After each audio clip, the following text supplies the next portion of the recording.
Ladies and gentlemen, boys and girls, you know what it is. It's the world's most dangerous podcast. Dope Dealers Podcast. You know what it is, man. Listening to that getting some of that California love. Episode 73 is going down as your boy Jamal Doman at Jamal Doman. Tobe Hixx at Tobe Hixx. TOBEHIXX. Yeah, I'm JAMALDOMAN. Check us out on Instagram and Twitter at Dope Dealers Podcast. Dope Dealers Podcast, episode 73. You know how we do it. We do it for the military, always. Army, Navy, Air Force, Marines, Coast Guard, National Guard, the Bloods, and the Crips. Yeah, Tobe Hixx is going down, man. This is a special episode for me, man. This is California Love. That's Tupac. Yeah, got California Love, man. We got a homie, a special guest in here, man, who's gonna sit in with us and just chop it up with us too. Another talented comic. We're gonna bring him in a minute. Anybody listening? This is 2019. I'm celebrating my 20th year in LA anniversary. Actually, this Saturday, September 13th at 8 o'clock, I'm celebrating 20 years in comedy. 20 years in LA. Let me make that clear, because I've been doing comedy a little. I was doing comedy in Philadelphia a little longer, and then I came out here. And this Saturday at the J Spot Comedy Club in Inglewood, I am doing where it's all good. Yeah, in the hood. a dope comedy show. So. Come out. If you tickets are just $10, you can hit me up on Instagram or Facebook, and I got you. I'll send you the link. And we already sold we sold some pretty good tickets, and we're gonna have an incredible show. Tobe is gonna be on the lineup. My partner Tobe Hixx got some cats coming down there. So we figured, since this is my 20th year and we got the big show coming up this Saturday. Who else gonna be on the show? We got the homie Trey Elliott on the show. Okay. The homie Savvy the Musin, Savvy, Instagram sensation. Savvy was just you missed it when he came here, but he's been doing his thing, and he was just on Spectrum with the homie Kelvin Washington. He was they had him on there. So shout out to Savvy the Musin. You'll see him the internet sensation, does all the voices. Magic Johnson gave him a shout out. He repping them Lakers. I'm just this episode, man, I'm just gonna tell you stories of my 20 years out here. It's been crazy, man. I've survived 20 years. That's what the comedy show is called. I survived 20 years in LA, and it's I'm still surviving, but it's just incredible that I'm out here, man, with the grace of God, man. And we're gonna just talk some funny stories, man, and just what I've been going through out here, man. Some of you, if you listen to our episodes, you've already heard some of the stories and stuff, but I got some other stories, and we just gonna chop it up, man. Before we get into that, it's a whole lot of shit been going on in the NBA. Hey, he fucked the pillow back in Philly, y'all. Yeah. That wasn't in L.A. That wasn't no L.A. shit. He was fucking pillows back in Philly. Hey, so listen, the NBA, we're going to talk, we're NBA fans, and the free agency, I don't know if it just hit the craziness. Motherfucking So, what we're going to do is we're going to bring in our partner, comedian extraordinaire, man. He's just going to talk he's going to get in on this also before we go into my 20 years in LA. Ladies and gentlemen, you've seen him on The Ranch. You also seen him on Masters of Sex. He produced an independent film called Funny Fat Guy. I haven't seen it yet, but I hear it got rave reviews, so I can't wait to see it. Ladies and gentlemen, Dope Dealer Podcast welcomes Matt Lewis to the show. Matt, what's up? Hey, how we doing? What's good, homie? Matt, welcome. Matt, where you from originally? I was born in Tulsa, Oklahoma. I love it. Shout out to the Looney Band over there, Tulsa. But, Tulsa. I was locked up with motherfuckers from Tulsa. When I was locked up in OKC. Yeah. Tulsa, man, was popping back in the days. A lot of crack cocaine was sold in Tulsa. Yeah, we got like a really good murder rate. Charlie Wilson from Tulsa. The Gap Band is from Tulsa. Yeah. They smoked a lot of that James crack Quick Tillis. James Quick Tillis is from Tulsa. Yeah. You may not remember James Quick Tillis. He was a boxer. Mike Quick. Tyson knocked him out in the 80s, but he was pretty good, decent. solid heavyweight. Shout out to James. Who else from Tulsa? If you got good athletes and you got good music, you probably got some good crime too. So that's absolutely. I mean, y'all had some good basketball. I mean, I remember Tulsa University when Nolan Richardson was there back in the day. Yeah, they shocked some fools. He had them fucked up shirts on. Nolan Richardson did. Oh yeah, they had the plaid and the Hawaiian shirts. Oh hell yeah, yeah. Oh that was a look. That was a look. Yeah. Well, I mean, anybody who was rocking stuff in the '70s, '90s. It's not. It's he had that Walt Frazier attire on. Yeah, big fros and just plaid jackets. Oh my god, like. Tulsa, one of them cities though. When you mention Tulsa's like Omaha, because people they're like, you got black people in Tulsa. That's one of them type of spots. So I know.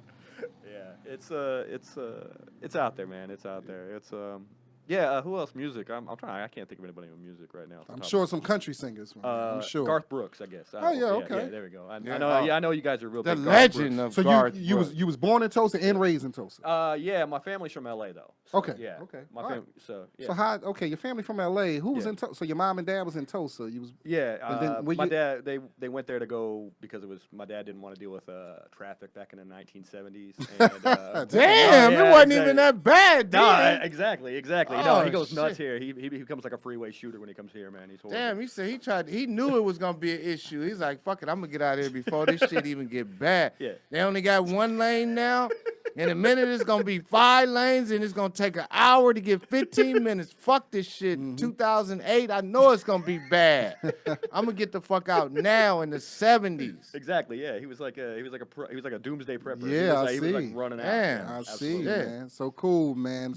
So we just here chopping it up, man. And then we let's talk about. We're gonna talk quick about the NBA free agency before we get into My team my got stories. destroyed. Yeah, you OKC. I see Yeah. Paul over there. Oh Lord. this Paul guy- got this brand guy. new ones. They got new he chairs. They signed the Clippers signed Kawhi. Now these motherfuckers got new chairs in the studio. Oh Lord. Paul George gangstered his way out of OKC. That motherfucker's like, fuck it, I want up out of here. And also the picks that they got aren't going to be that good. You know what I mean? They got all these first-round picks, but if the Clippers are But good, those 2 pick swaps Okay. Make up a little Yeah, a lot of bit people say, but they also got the Heat pick.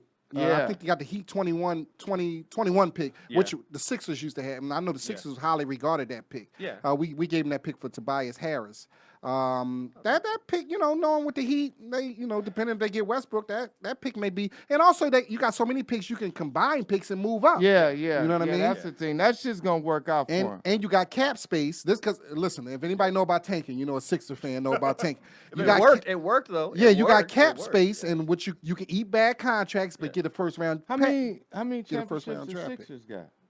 I'm tanking. Hold on, it man. ain't worked yet. It hasn't. Hold It on. ain't worked yet. We in They got position. They got to the semis. We in position. We gonna make it to the finals next year too. They went to Eastern Conference. You see Finals. my Sixers there, man. They did a good Whole job. bunch of shit. So Kawhi is in Clipperville. I mean, that is big, man. Motherfuckers was mad. Yeah. Yeah, Paul you a over Laker there- fan. I think- Paul over there. Toby is a Laker fan, yo. Pumping his fist in the air. Yeah, that was I really wasn't.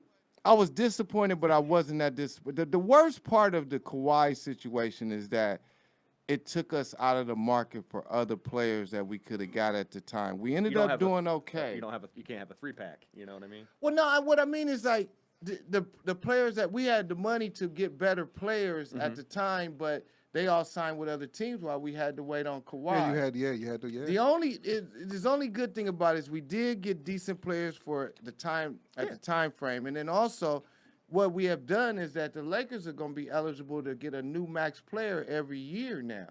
Yeah. So they made smart deals, smart contracts. I love their bench. I love what they put together. And Did then Lance also, Stevenson get?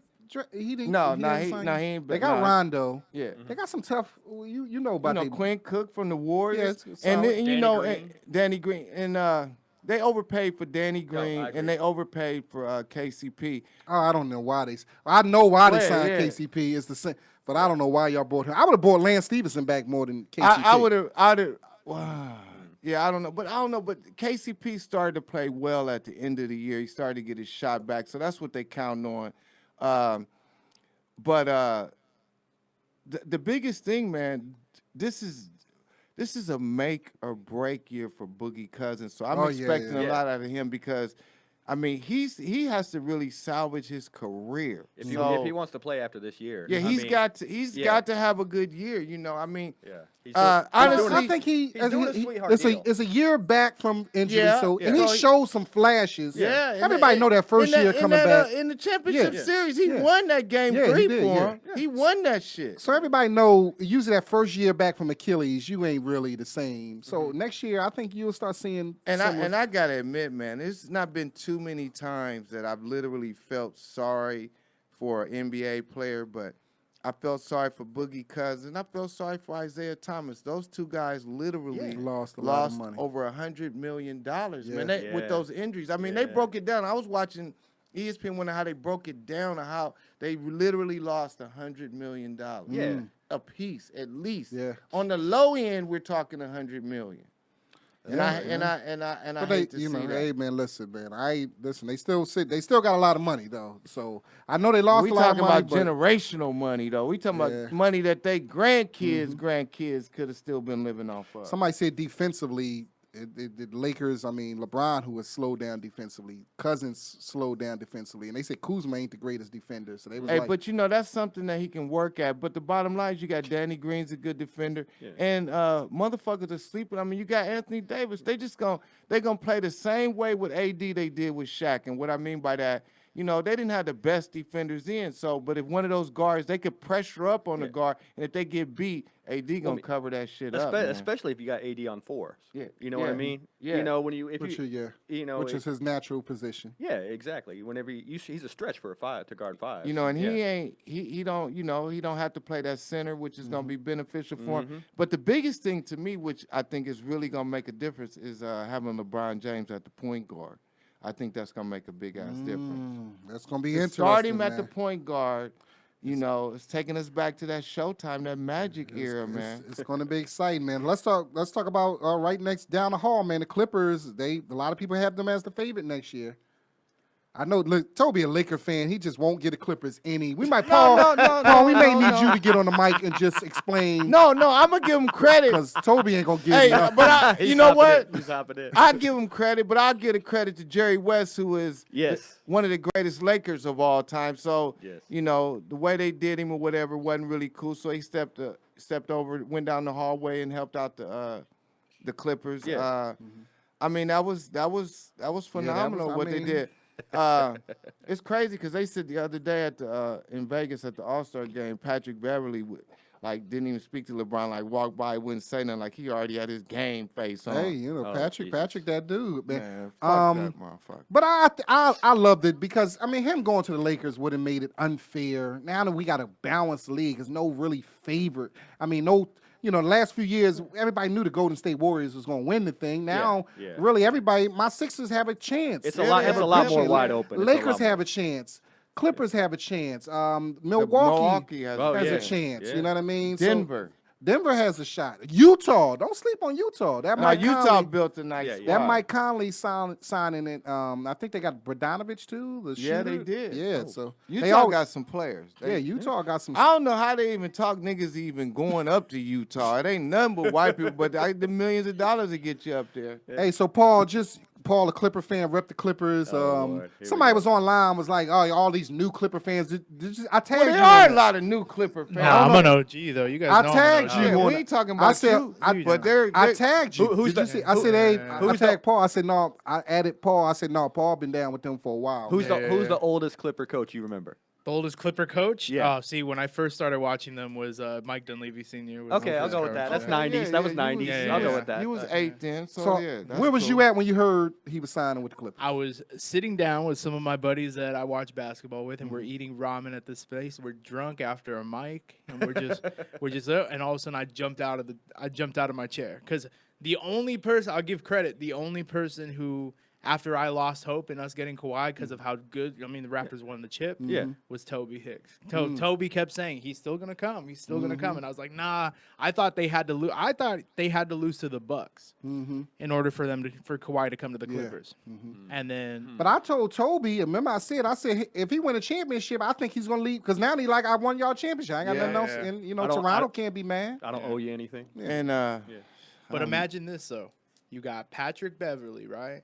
Then all of a sudden switch off of Patrick Beverly. Now you got Kawhi Leonard on you. Now you got Paul George on you. We haven't talked about Paul George. They're going to hold teams to 4 We haven't talked about him convincing Paul George to come. That even big. Well, you know what? It didn't take a lot of convincing because the word is that if they didn't get to the Western Conference Finals this year, they was going to break them up anyway. Yeah, okay. So he did OKC a favor. They had to give up. They got a lot for him. Yeah. And he did them a real favor because they was going to break up the team anyway because team- there's no that team way is those chaos. teams was going to wait.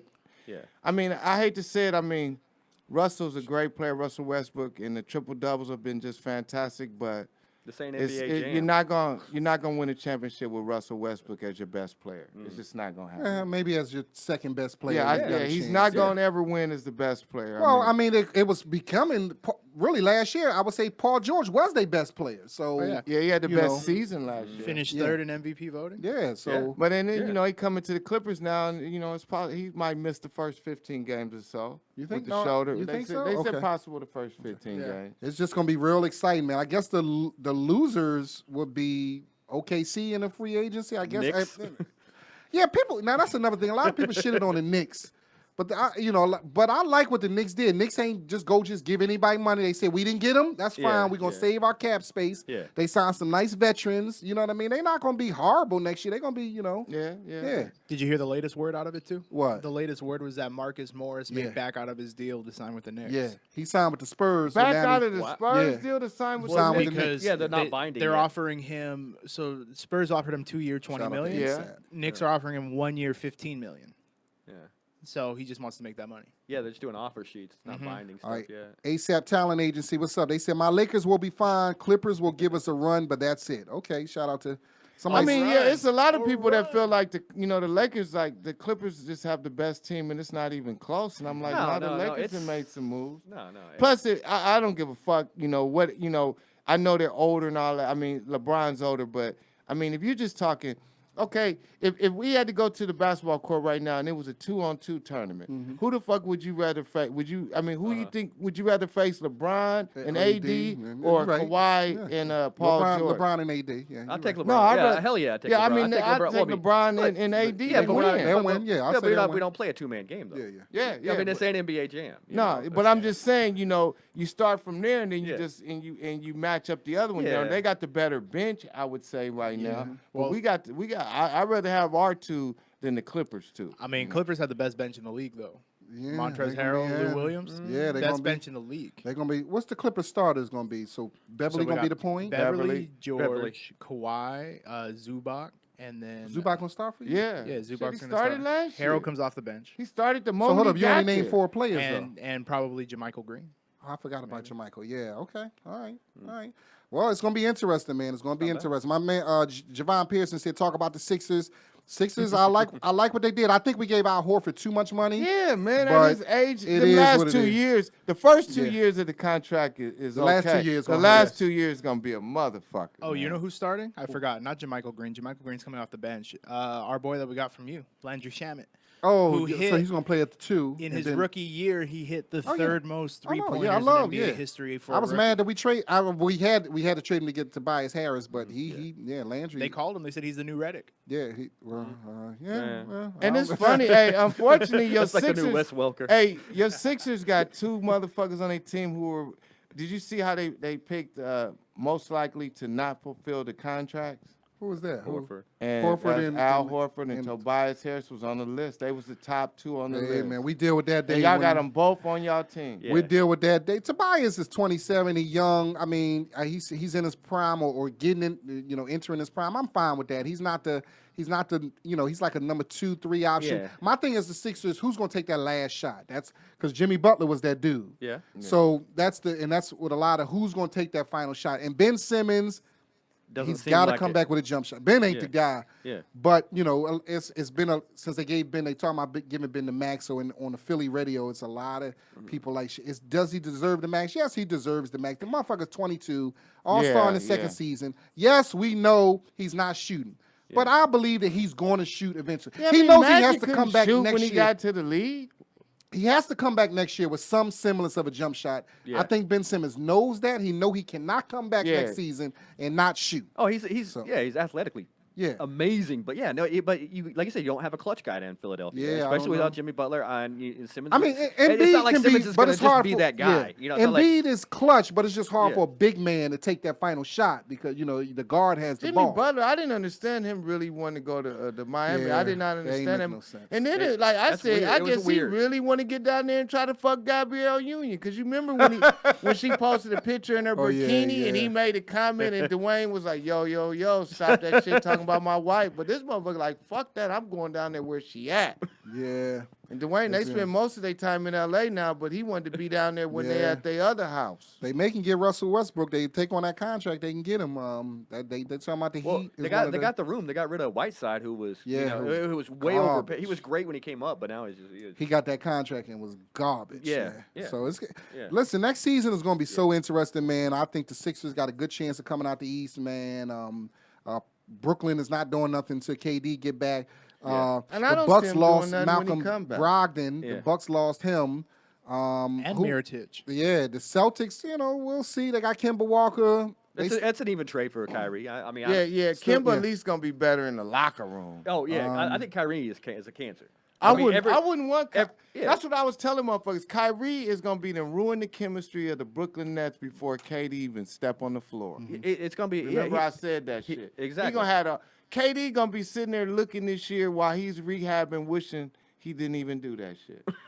So it's gonna be real interesting, man. So we you know what I mean? That's his boy now, but that's one of them situations. Truly, just looks like one of them situations where how you was cool with a motherfucker, but then y'all become roommates and you like. It's like damn, he was cool for like he's cool for like a weekend, like Team always USA leave stuff. these dirty ass dishes. Oh yeah, that's Kyrie. Always leaving dirty ass dishes and shit. No, he'd be cool for like All-Star weekend, but for like 82 games, he's cancer. He's cancer.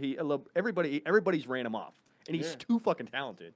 I mean, But he did win a championship, though. So, he can say that more than a lot of... Somebody said Brooklyn Lakers final. Javon Pearson, you don't get out of here. So, listen, man, we're going to follow the NBA. We're going to keep up on that, man. But we're talking 20 years in L.A., man. My celebration, man. Thank God that I've been out here for 20. Javon, you remember when I first moved out here, man. 20 years in L.A. It's something, man. Hey, what when you was back in Philly and you was determined that you was gonna move to LA, what did your family members say? Well, first thing, what happened was I came out here 2 years prior just to check it out and damn, it took you 2 years to get back? Yeah, it took me 2 years to get, maybe a year and a half. I came out here with my girlfriend at the time, and we took it as vacation/business trip. And when I was out here, I ran into Lawrence Fishburne's manager, Helen Suglin. I ran into her.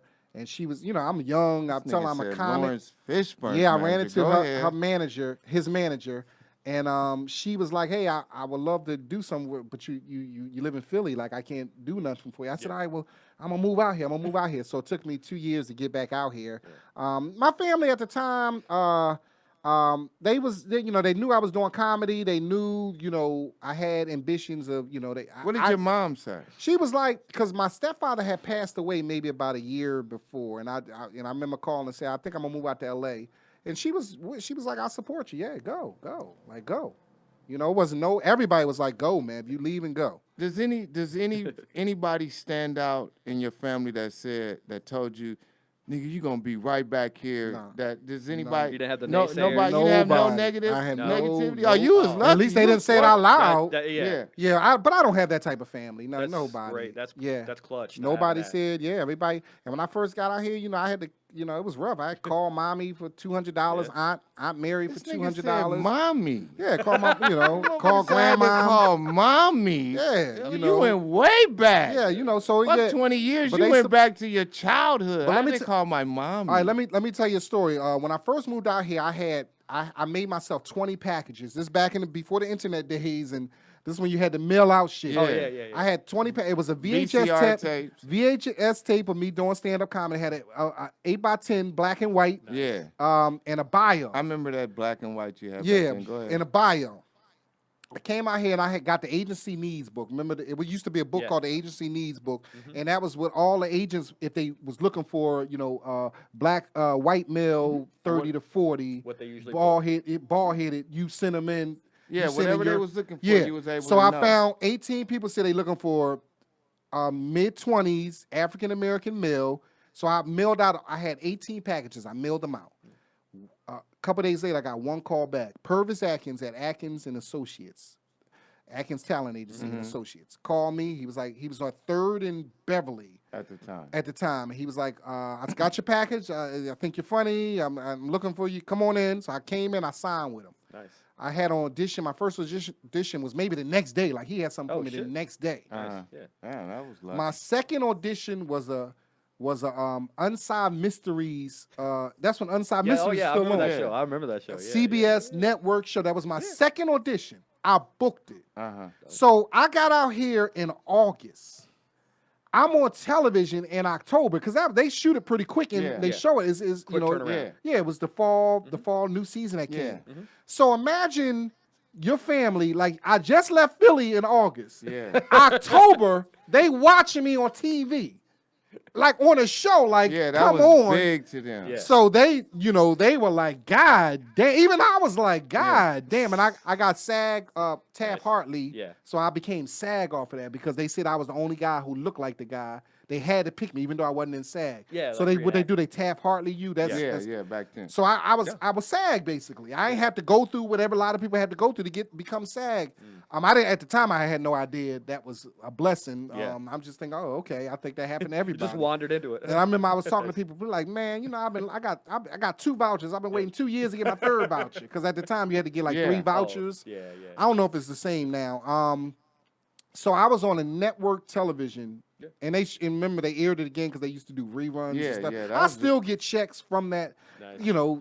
from Unsolved Mysteries. Damn, I what still channel get, they even show that shit on anymore? God damn. So mind you, my second audition, I'm on national. Of course, my next 100 Unsolved Mystery, they still showing Unsolved Mystery. Of course, my next 100 auditions I didn't get, but I got in. So it was just, it's just when I first moved out here, my first job, I worked at BET Comic View season. What happened was I met Corey Cook. I don't know if you remember Corey Cook. I met him somewhere at the comedy club. He knew I was fresh out here. He was working for BET. He said, hey, you fresh out here? You funny? I said, but you looking for work? I said, yeah, I'm looking for work. He said, you want to do some PA work? I didn't know what the hell PA was, but I'm like, he was like, it's $250 a day. I was like, yes, sir. Yes. He said, we shooting the new season of BET Comic View. Come on in. So I met the lady who was running. She hired me pretty much on, PA work. If people out there don't know PA work, it's production assistant. It's basically, at that time, it's the motherfucker to go get the coffee, go send the fax out, go, do whatever you got to do. Nigga said a fax. Go ahead. Goddamn. We're talking about 20 years ago, I know. But yeah. I just ain't heard nobody say fax. Go grab the yellow pages for me. So I'm out there. I'm working at BET Comic View for the season. Now, mind you, I'm a comic too, but nobody really know I'm a comic. Yeah. And I remember, y'all remember Lavelle Crawford? What's some of them comics from back who they coming in for the season? And I remember talking to. They didn't even live in LA at that time. They coming. Yeah, I remember talking to Lavelle Crawford, and I'm trying to remember. I think Evan Lionel, Gary Owen. I remember. I'm around them because I'm working. I'm like, hey, I'm a comic. Did you meet the homie Jabber Gold then when he came out here back then? I may have. Yeah, okay. I was like, I'm telling them, hey, I'm a comic too. They was like, oh yeah, for real, cool. Yeah, Go get us some coffee. Yeah, cool. And I remember my first the first day I got there, my job was the first day of taping. They sat me next to a door. This is the door that the comics are going to come through when the comics are coming. Yeah. So my job was that when they get here, come in the door, say hello to them and bring them upstairs so they can do their paperwork. So my job was to stand by the door when the comics start walking, get them in, bring them upstairs so they can do their paperwork. So I'm standing there, I'm waiting. The first comic who came through that door was Derek Ellis, who later on I became real tight with, comedian out of Houston. Wow, yeah, I love Derek. I remember he walked in. He was like, yeah, with his country accent. I was like, hey, nice to meet you. I'm gonna take you upstairs, do your paperwork, man.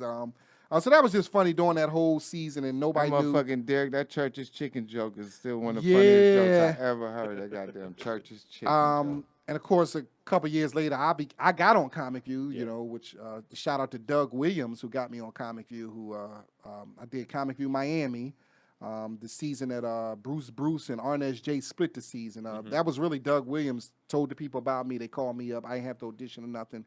They went off of his word. So that was my first time on television. Was BET Comic View that season. I think that was 2000 season. So yeah, And you know, I've been blessed to be on television times. You know, Who Wants to Date a Comedian? Comics Unleashed. See Latino Laugh Festival. Remember that? We did that. And just meeting great people out here, man. I'm gonna tell you the story.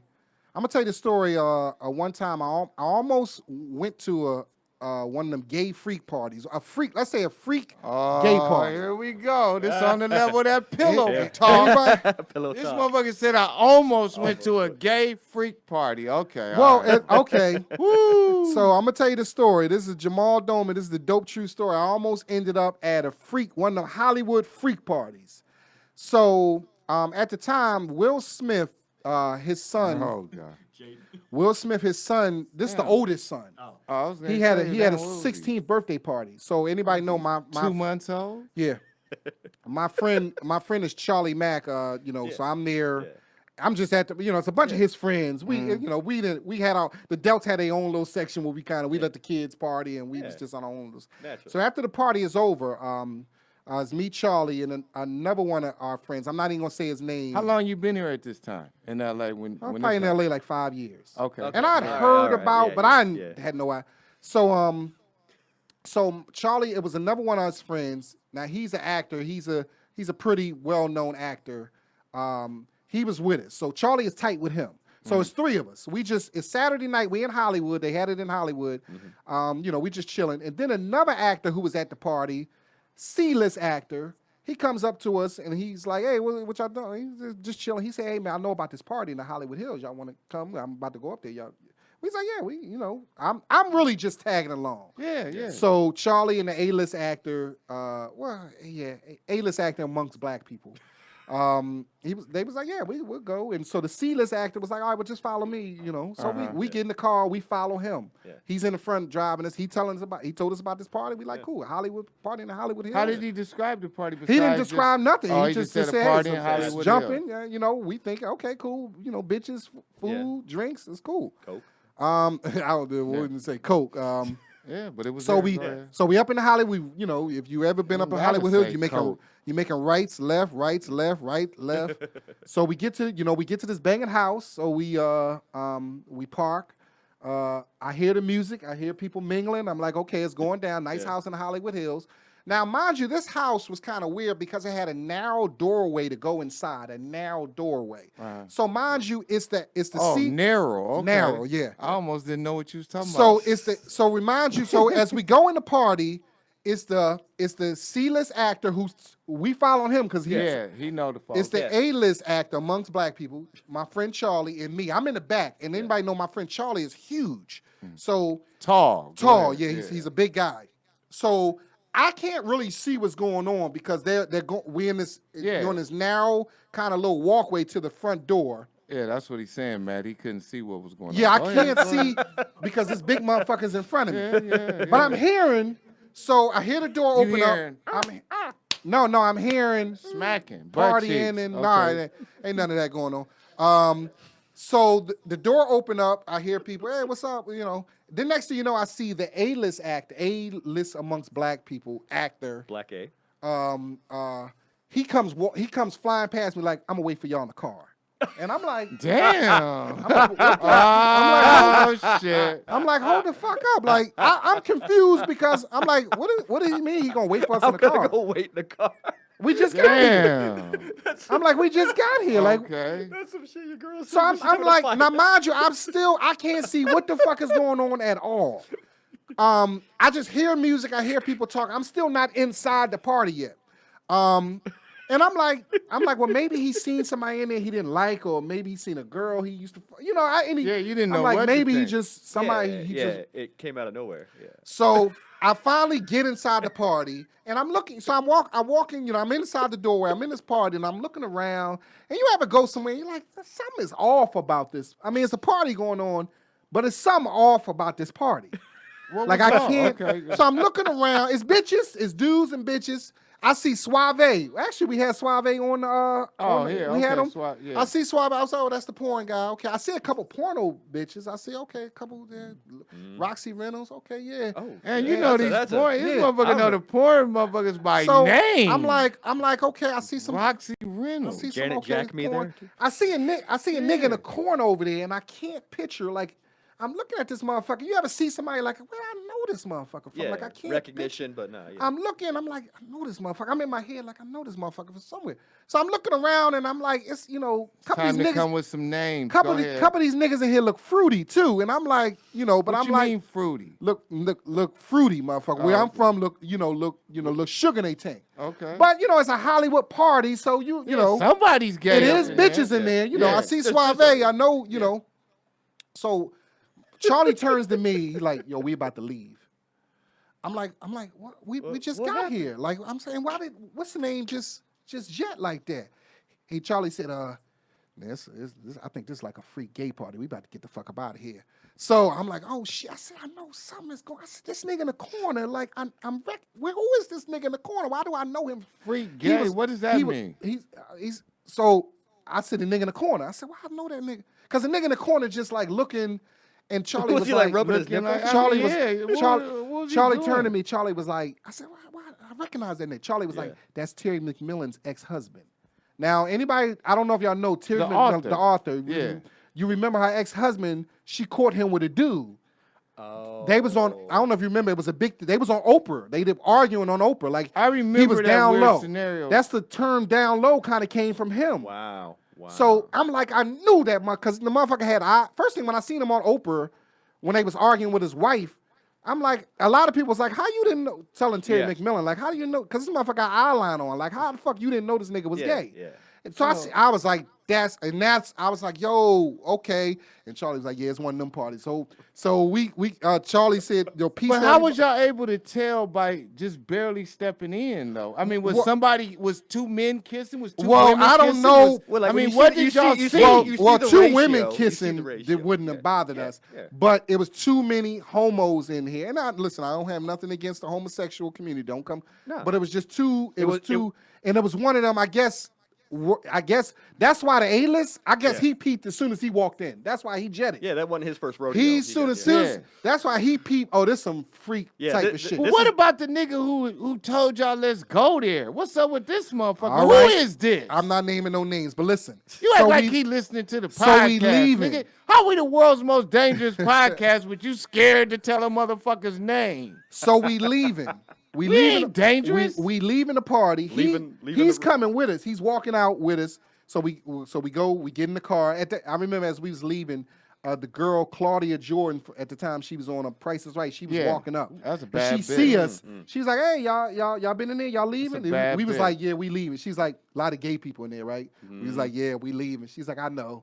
And the guy, the C-list actor who told us about, he walked us out to the car, and he said, peace to us, and we left. He went back in the party. Yeah. So he was testing y'all. He wanted to see what y'all was. He wanted to ride up. No, he drove. No, he drove. He drove his own car. He drove his car. Remember, we followed. Hey, no, that nigga was checking y'all motherfucking blood pressure. Yeah. Hey man, so I was. That's a road game. That nigga was checking y'all blood pressure. Oh God. That's Jamal Doman. I almost ended up in one of those.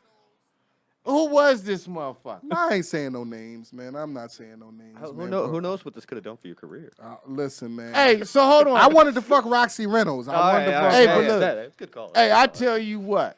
If a nigga invited me to a party and I'm following him in the car and we get up there and he knows ahead of time what's going on. Yeah.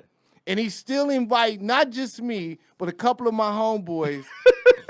I'm exposing that nigga because that nigga was checking y'all blood pressure. He wanted to fuck one of y'all. That's why he wouldn't have took y'all. It's funny. You don't take nobody on no shit like that. I see him every once in a while. I do run into him every once in a while. I just look at him. He wanted to fuck one of y'all. That's why he wanted to see what y'all was gonna do and how y'all was gonna react. If y'all just stayed at the party, you might have been married to him now. You got to bring something to the party, man. You know. So, that nigga was checking y'all blood pressure.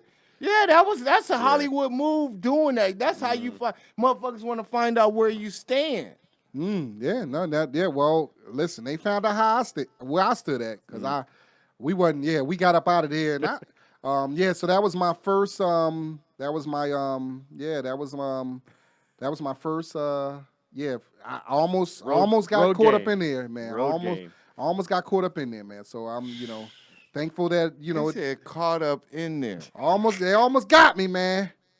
They almost got me, man. So I'm gonna tell you another story. You guys know the actor Clifton Powell? Yeah. I'm gonna tell you how OG homie. Yeah, I'm gonna tell you how he fucked a girl on my couch when I first moved out here.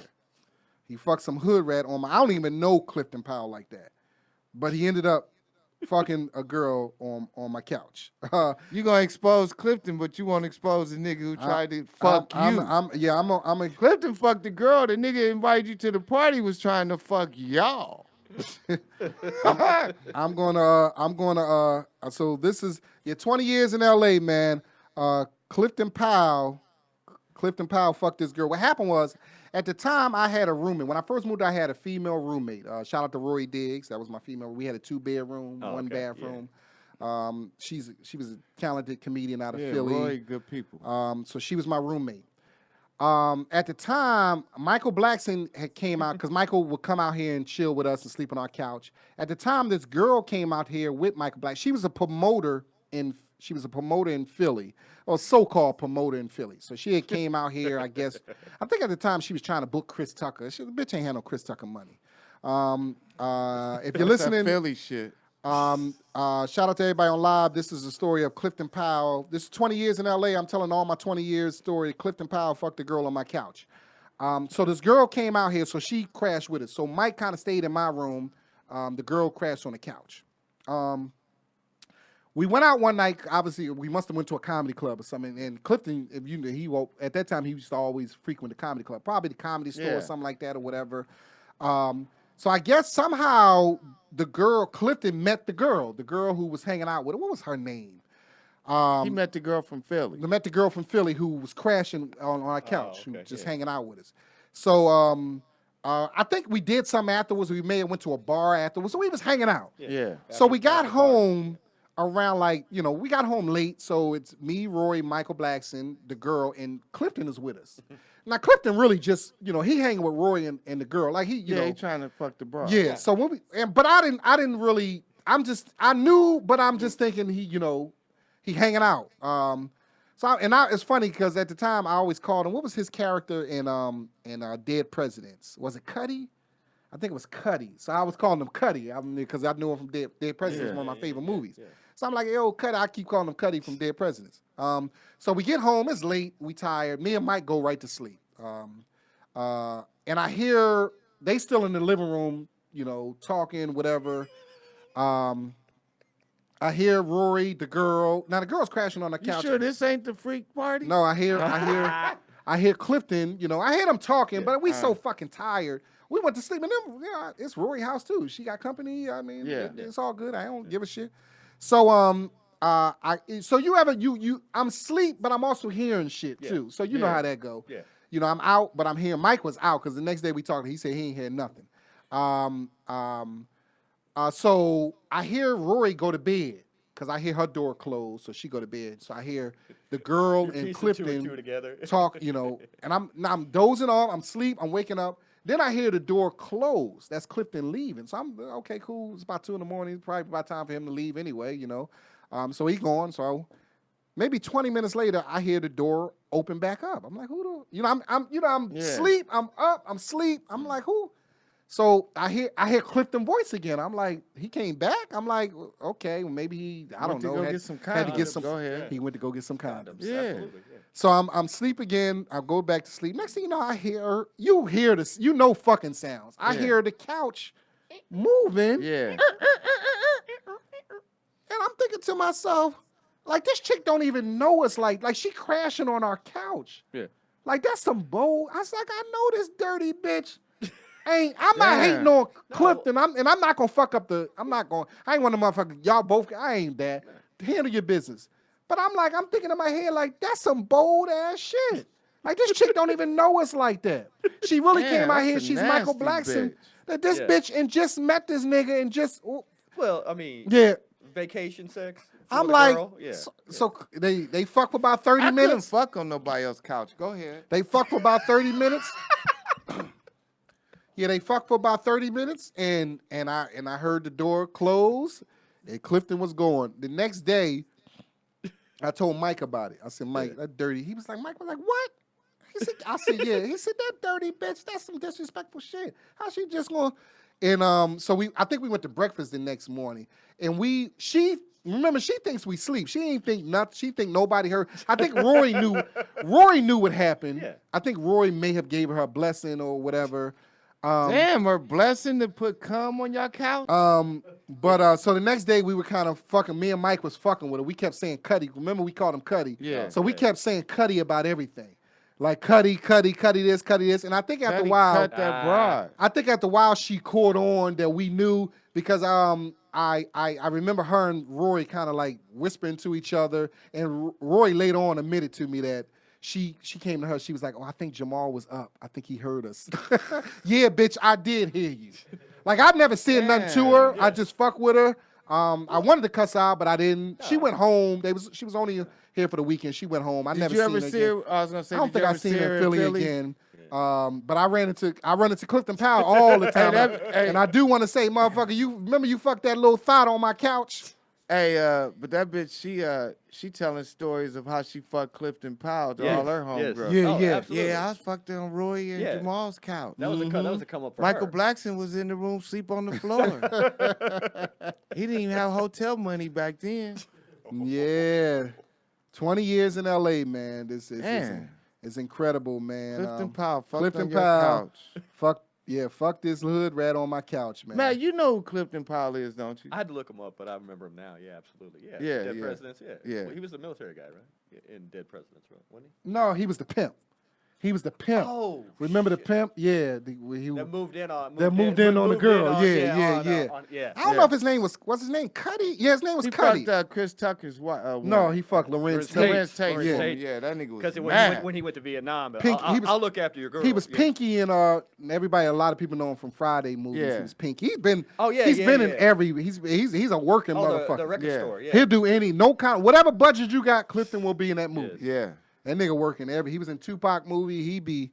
So he like, you ever see that meme about the what's the Mexican actor Noel G? He's like it's kind of like Clifton. It's kind of like him. The everyday cholo guy. Yeah, he's in like 84 movies. Yeah. Wow. Yeah, man, it's amazing, man. Ooh. 20 years. Where did we meet at, Toby? Obviously, we probably met at the comedy club. I remember you used to come hang out at my job, Cafe Mac. Didn't you used to hang out with us, man? Yeah. But I met you before Cafe Mac. Yeah, we obviously met before. Probably just the comedy. And remember we was down with Sunset too. We was down with. I found one of our flyers. I New Grove. New Grove. Yeah. Oh man, we couldn't tell that shit. That was me, you, Sunset, George Lovin, Jackson, Scruncho. Mm-hmm. Oh, shit, man, those were some times. I remember shit. Yeah. Andre Paradise. Yeah, Andre Paradise. It was about 10 of us and shit. On each show, and we get 1,000 flyers, and all I have 100, and trying to get motherfuckers to the club back in the days. That was crazy. Yeah, I remember I know I talked about one of my biggest bombs out there. Another bomb that a lot of people didn't see. One time I got hired. This dude hired me to do a comedy set, but also roast his wife. Yeah, so unknown. His wife was turning 50. Oh Jesus. So you can't roast a woman. That's not gonna work. I know. So he threw something big for like her family, friends. Bernard Parks was there, the police chief. Yeah. So he rented out this hall. He called me up. He said, "I want you to do comedy, but I want you to add something." Black dude too, black. He said, "I want you to do something. I want you to roast it too, So he gave me some. This was like her third marriage. He gave me some information about it. Oh man, he gave you some shit to really piss her off. I think he was gonna pay me like $250, or maybe it was $200. It was in Culver City. The place was in Culver City, man. So I get there. It's remember it's a family, so a bunch of older folks there too. And I don't think they understood the concept of a roast. They didn't have. Oh, Because no you was idea. the only comedy- one performing? Yeah, I think it was just me. I was the only comic. Oh, they just thought you just came there to talk shit about the bitch. They had no that wasn't no idea roast. of A a roast roast. is multiple people. Yeah, you the only one there. It looked like you just walked in to talk about her ass. So when her Her husband knew what he was doing. He was tired of that bitch too. It's like a hate crime. the only Yeah, the only he's joke I remember, I said, yeah, this is her third marriage. You know, shit. you know, I guess is something like she gonna keep trying until she get it right. Something like. When I tell you all them old people looking at me, and a lot of them was her family members. They was like, I think somebody old lady Her started husband in the corner laughing like No, he wasn't. He having a good time. Well, he He bounced. wasn't laughing. Oh. I turned to him. He in the corner with his hands in his He's like, this was a- hands in his head, like with his head down. I'm looking Regret. at He the him one like, who told yeah, I'm you. like, motherfucker, you the one that gave me. Man, let me tell you something. oh.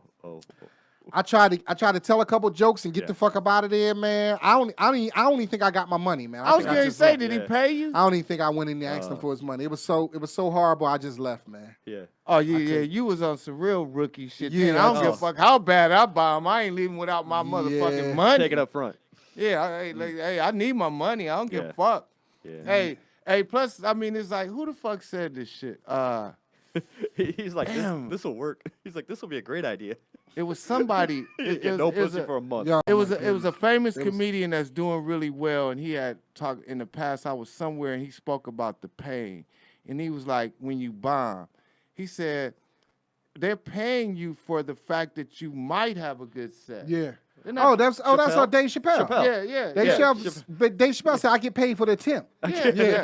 And that was just so. Yeah, How'd you yeah, leave? Yeah, exactly. you was on some real. Yeah, I bullshit. know I should have Left without the money. Yeah, that I- motherfucker, the one who told you the bitch was married 3 times. You didn't know it. Ain't Yeah. like you just woke up and decided to go talk shit about And her. I remember I was outside. that nigga would have paid me. Fuck I remember I was leaving and one of her son, because I guess she had grown sons. Not Oh, him. they Well, wanted no, to he- beat your no, ass. One grown son, he was outside smoking a cigarette. He was like, man, they ain't your fault, man. That motherfucker, meaning The his dad. stepfather, His whatever. stepfather, yeah, He was the like, new that's that motherfucker, but it ain't you. That dickhead. Ain't nobody tell him to do that bullshit. Like the son Well, was. yeah, He knew. Here's the He thing. know Yeah, you here's didn't the- know. How you yeah. supposed to know? And here's the thing. He can't. You can't go there and destroy the woman. Then they see him handing you cash. Too, Yeah. immediately. They just seen him handing me cash, or they just seen us fighting, and they might have thought he was fighting me because I was talking shit about his wife, but it would have been Yeah. about my motherfucking money. Mm-hmm. Yeah, that's what you Wow, gotta that get. is crazy. I've had one like that too. It's like that where a birthday surprise roast, and people don't even know that. I mean, like roasting is so like not new, but re-brought up again. It's just like, oh, it can be uncomfortable if you don't know the motherfucker. Yeah. Plus, yeah. to me, It's no. like you're not- To you're not me, a doing another- roast you're means not- multiple people talking shit about Yeah. someone. They know her. I mean, every single person might not know, but Yeah. when it's just one comedian and somebody tell you shit to say Yeah. something, that ain't a roast. That just means you want me to bash my motherfucking your wife. Well, you're bashing an unknown person too. It's not like what are you doing like Sammy Davis Jr. and Don Rickles and all that. You Yeah. know what I mean? And Billy Crystal up there. It's like He knew what he was doing, man. you're destroying a citizen. That bitch probably been married 2 more times since you did that shit. And won't set foot in a comedy club ever again. Yeah, so that was Oh, that's so weird. that was that was one of my Learning. it's Learning. funny, man. That was one of them, Learning. and there wasn't nobody there but the family. I Yeah. ain't none of them going to Yeah. recognize me ever again. You know what I mean? But Did you ever have a night in these 20 years where you fucked somebody that everybody would know? or Or at least a good amount of people. I mean like above your class. super like anybody. Oh, you talking about a celebrity or just- somebody that people would know? Well, I'll tell you this. One time I was at the Laugh Factory. I ran into this girl. We was talking. He ain't gonna say her name. We either. exchanged. World's I'm most dangerous. Well, podcast. she's not no. She's just a regular girl. Oh, okay. I ain't talking about her. Then go ahead. No, I ain't never messed with no. Not maybe a couple actresses that if I say their name, nobody. But I never, Okay. So yeah, I met this girl at the Laugh Factory. We exchanged numbers. Laugh Factory was Sunday. Monday she came to see me. We went to Big Wings, watched the game. Got something to eat. Big Wings in North Hollywood. And she came back to my place, and took care of her brother. Like broke it down. I was like, damn. Yeah. So the next day, I'm chilling. I get a text from G, our barber G. Mm-hmm. G texts me. He said, "Hey, you had a good time last night." I'm like, I'm like, huh? What you talking about? Like, He said, I said, what you talking about? He said, you had a good time with Shorty last night. I'm like, you seen me? He said, no, I didn't see you. What happened was one of our friends was in Big Wings. He seen me. Oh. He said, no, I didn't see you, but such and such seen you. And we know that girl. I know you had a good time. I'm like, what are you talking about? Oh, everybody done fucked her. Man, here this him. I'm thinking I'm special. You know, I got, man, this girl, man, every comic, I found out every comic done fucked this girl. Well, that's why she took care of you. That's why she and took care I found out of you. she was notorious. Chuckle like, she's fucker. notorious. Well, that's why she fucked Yeah, her. that's why, yeah. She had practice. I'm talking about every You don't comic. just get to be a good fucker without practicing. I mean, she probably wasn't. Listen, yeah, that dick suck was incredible, man. She probably wasn't fucking open micers at least. I mean, you know, right? Yeah. Yeah. That's a chuckle fucker. Yeah, man. Yeah, that was no, I think she was fucking some open micers too. Well. And it's funny because That's just a fucker. I remember, like, I could tell she wanted to be in a relationship, but I can tell I think she told me, like, one time she told me, like, she said, I like my man to, you know, treat me basically, you know, treat her bad, like, treat her like a slave or something like that. Damn, I thought you was about to do one of Darren Carter's. I like my man. No, she was like, yeah, but at the time I wasn't in the frame of mind to deal with that. But a couple years later, she started messing with a dude from Philly that I knew, that I kind of knew. She started messing with, and when I tell you, like, at one time, it was his turn. She posted, married her, he's go a ahead. boxer. He's a boxer. Well, he had a baby. He basically wiped her up. I don't think they actually officially got married, but they had a baby. But she got a whole body tattooed. I'm talking about not no regular shit. She got a whole body tattooed in honor of this dude. Like I remember they posted, because he's a boxer. Man, who was it? Joe Frazier? God damn. She got her whole body tattooed in honor of this nigga. I mean, she got his picture, like, on her back shoulder, a picture of him. And all on her body, she got property and such and such is my master. Like, so it doesn't Such and such is my master. yeah, like, so it doesn't surprise me, because I remember she told me, like, so she found somebody who was, you know, down the There's always a sucker out there. Yeah, well, I mean, some people don't consider him a sucker, like, you know, Yeah, but they don't consider, because they don't know how he wifed up the bitch who done fucked everybody. And everybody played the fool sometimes. And I think when they was messing with each other, she did dibble out. I knew a couple cats that said she sneaked out and took care of them. Like, damn, you know, she cheating on a boxer, a nigga who could come back and knock motherfuckers out. She didn't have no remorse for these niggas she was cheating with to put their motherfucking life in jeopardy with a professional boxer. Well, that's a dirty bitch. How you gonna be giving the pussy away when it says property of? Yeah.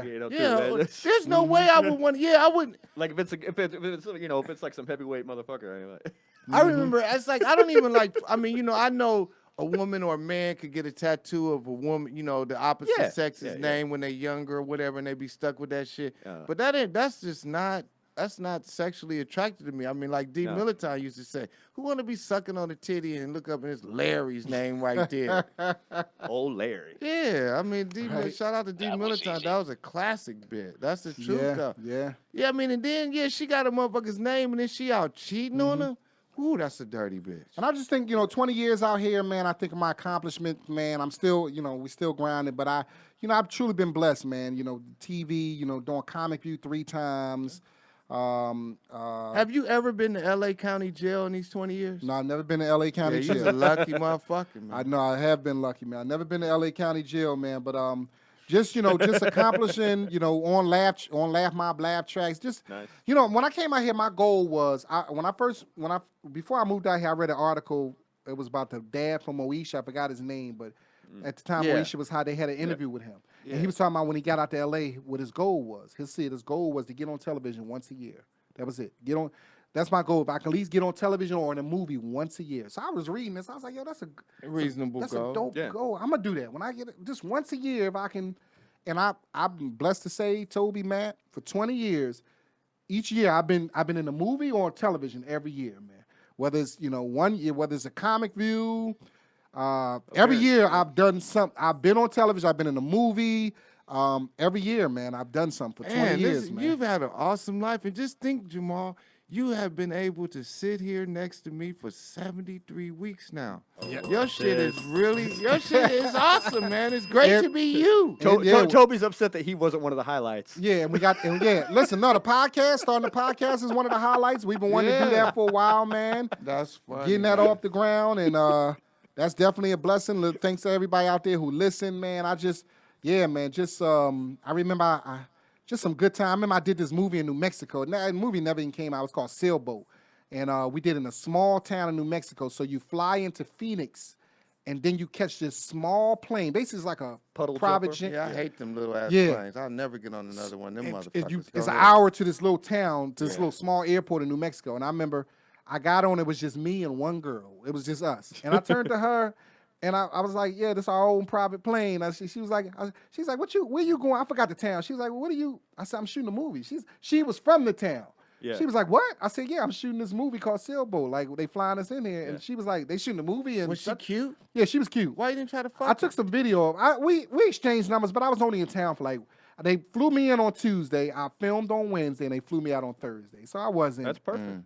And I was focused on, on my your craft. On my craft. Yeah. Gary Busey was in them. Not Gary Busey. What's his son name? Jake Busey. He was in it. I met him. Yeah, they filmed a lot of stuff in New Mexico. Yeah, we was in a hotel chilling. The actor, the guy who plays Schillinger from Oz, he won an Oscar. He was in the movie too. Yeah, the Farmers Insurance. Noel G. He was in it. Yeah, he was the star of it. Yeah. So me and him shot. J.K. Simmons. My scene was J.K. Simmons. My scene was with Noel. So just you were some rough dudes on that. Yeah, but I wasn't. I wasn't on the flight with them when I came. Yeah. They was already there. They just brought me in for one day, and it was just like I got to the hotel room. They had a card for me, like a little gift, like, "Hey man, welcome to the set. We appreciate you." It's just like times like that, man. It's like you feel welcome. Yeah, it's rough. It gets rough sometimes, but times like that where they take care of you, man. Yeah. I love doing Byron Allen, all his stuff, man. He treats the comedians so good, doing Comics Unleashed and comedy.tv and what we do. Who Wants to Date a Millionaire? I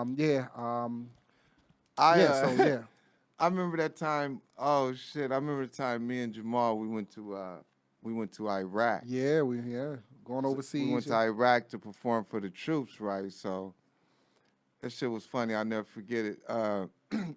The military people, they came to us and they was like, hey, you guys want to go out and, fire the weapons and, chill out, out there and shoot all the guns and this and that. You guys can go out there, out there in the range and just have fun.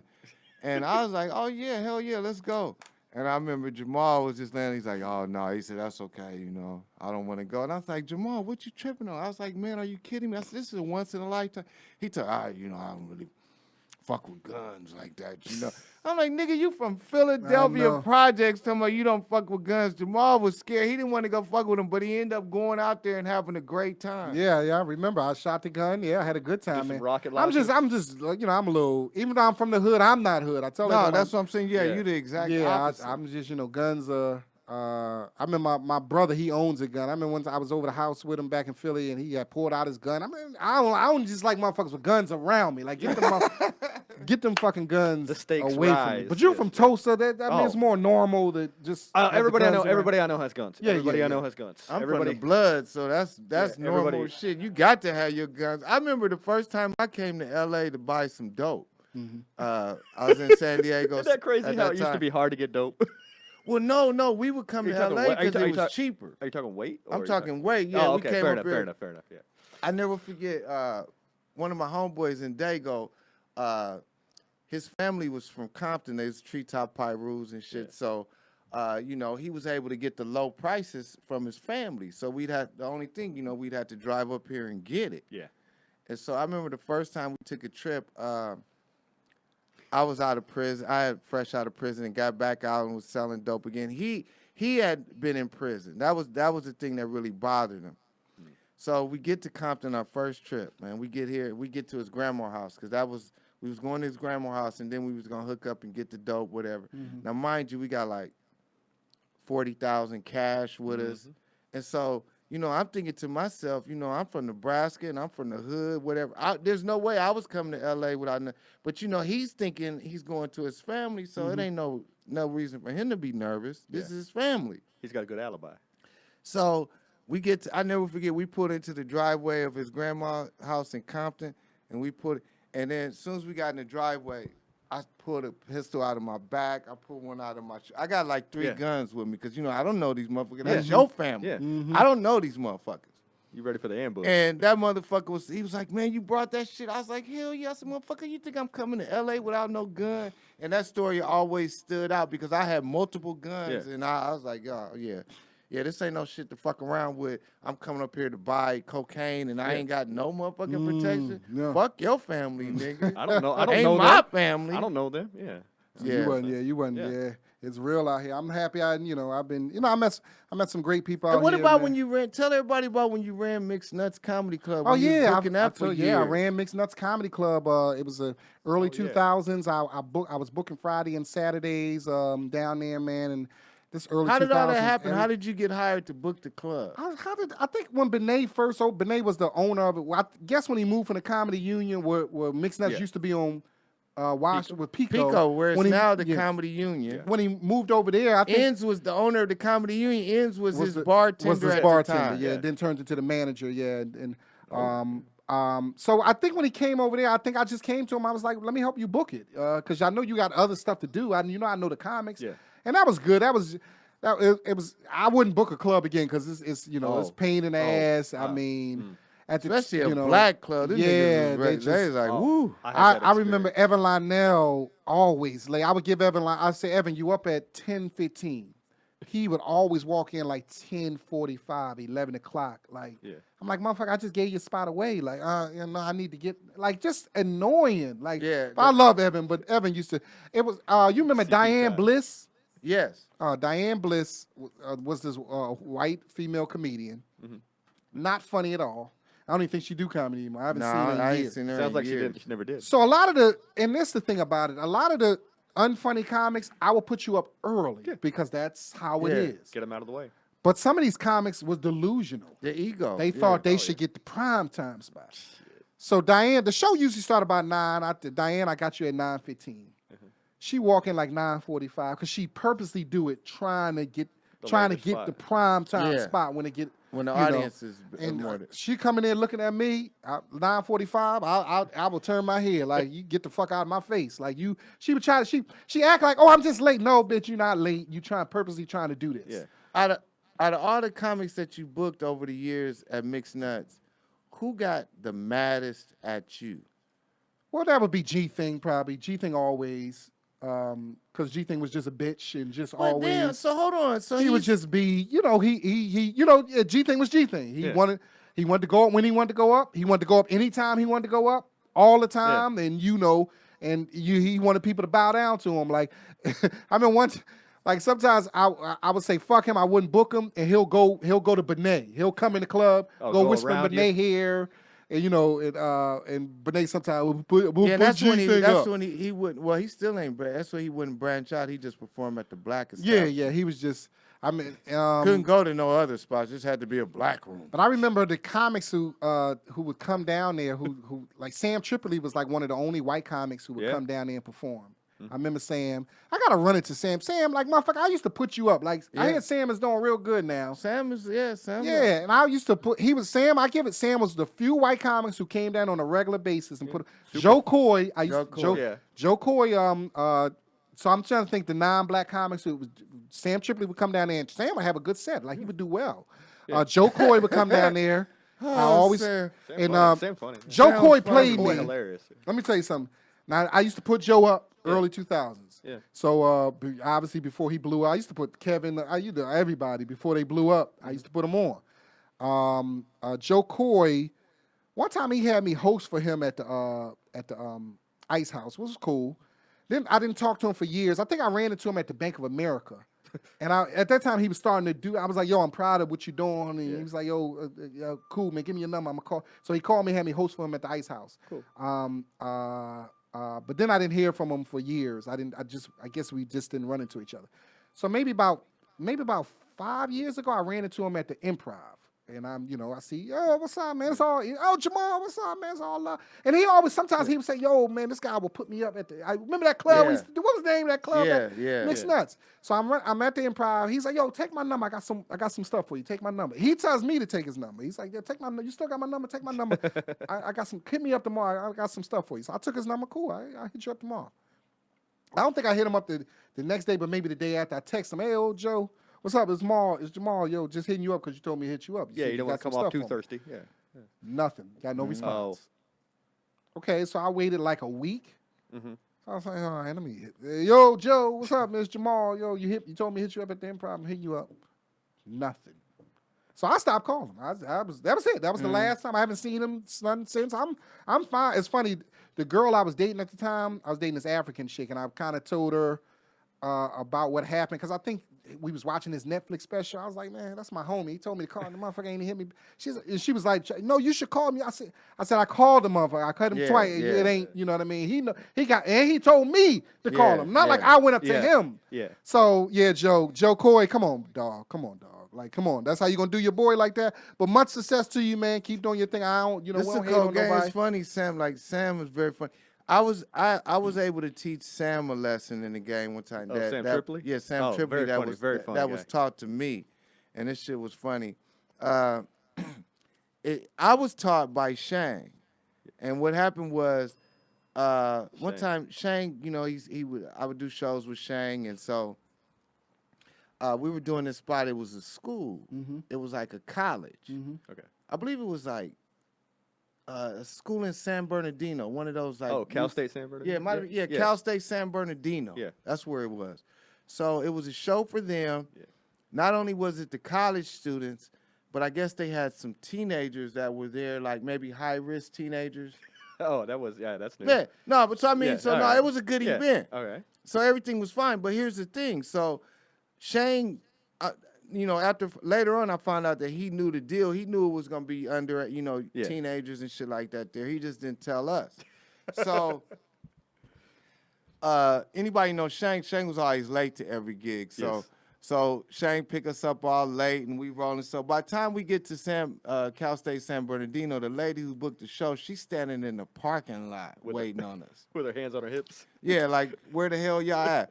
So we get there, and then Shang tells everybody that's on the show, you know, okay, look, you know, it's going to be kids there. You got to keep it clean, blah, blah, blah, all that shit. He tells us, like, right before we supposed to go up.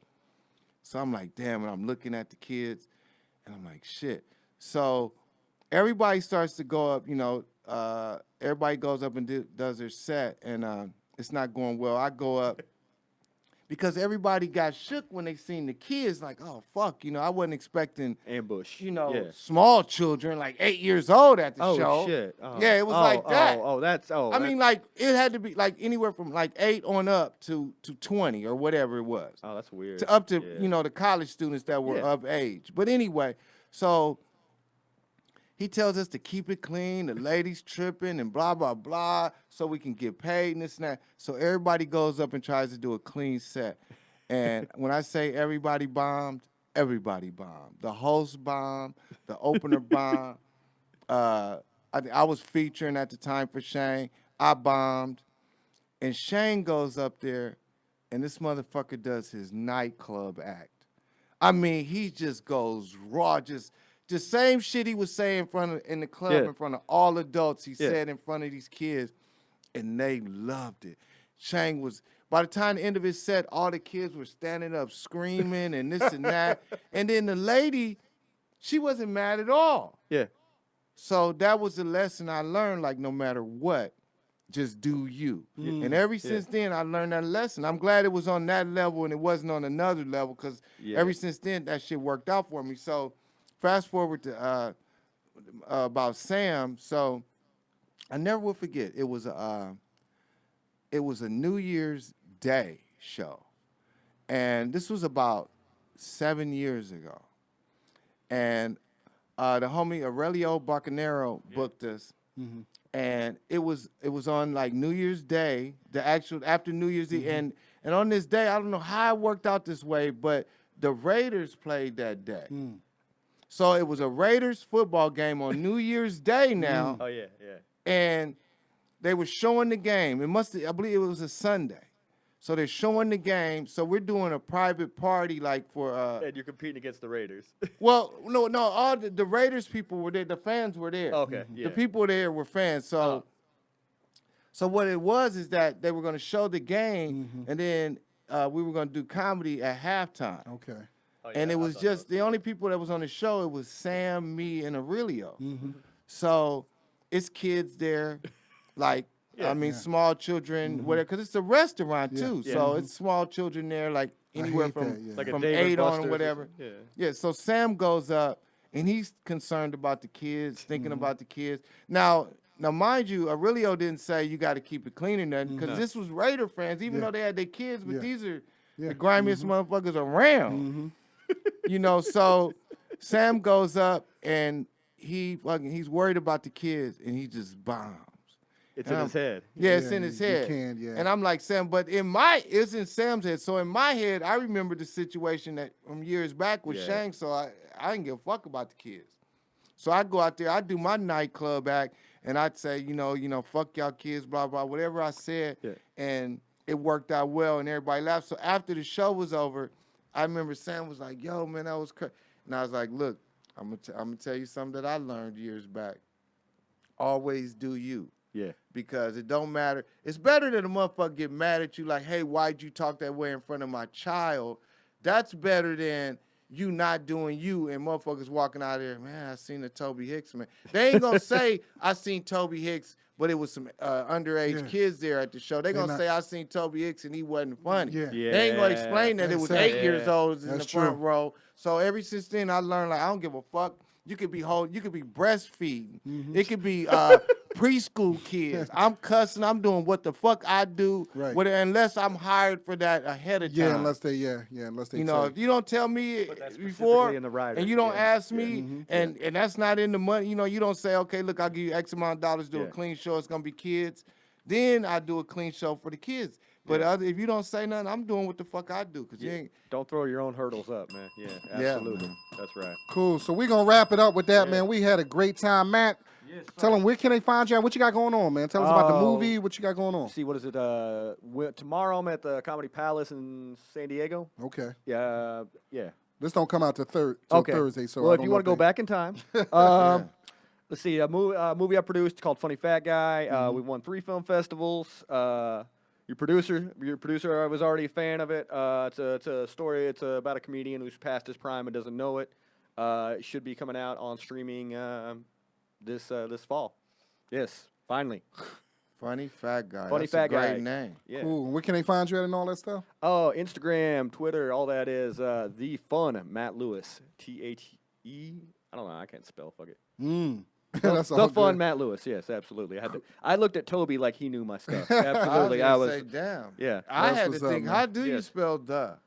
Yeah. Appreciate you, man. Well, come Yeah. back and see us anytime, Oh, man. We're most gonna have you in a few weeks when we do that politics show. But we'll get you back on that, man. We appreciate you, man. Listen to please subscribe to us, rate us, review us, spread the word, man.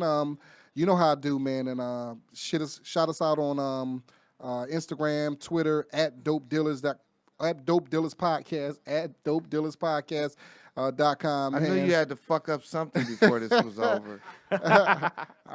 Toby, we got a phone number.